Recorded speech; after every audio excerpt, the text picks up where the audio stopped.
যারা ভাবছেন বিএনপি ক্ষমতায় আসার পর দেশে রামরাজত্ব কায়েম হয়ে গেছে তারা এবার একটু চোখটা খুলুন। মাত্র ২০ ঘন্টায় বাংলাদেশে এমন কিছু ঘটনা ঘটে গেছে যা শুনলে আপনাদের গায়ের রক্ত হিম হয়ে যাবে। আসুন একে একে সেই ভয়াবহ ঘটনাগুলোর ময়নাতদন্ত করি। ১ নম্বর ঘটনা, রাজধানীর হাতিঝিলে একটি ফুটফুটে ৬ বছরের শিশুকে রেপ করে মেরে ফেলা হয়েছে। এর চেয়েও ভয়ঙ্কর ব্যাপার কি জানেন? অপরাধীদের সাথে বিত্তবান এবং ক্ষমতাসীনদের সংস্পর্শ থাকায় পুলিশ মামলা পর্যন্ত নেয়নি। এলাকাবাসী গতরাতে বাধ্য হয়ে হাতিরঝিল থানার সামনে বিক্ষোভ করেছে।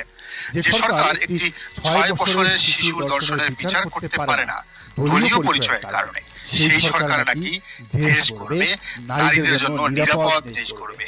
এবার আসুন ২ নম্বর খবরে। বর্তমান পরিবেশ এবং বনমন্ত্রী আব্দুল আউয়াল মিন্টুর ন্যাশনাল ব্যাংকে বাংলাদেশ ব্যাংক ১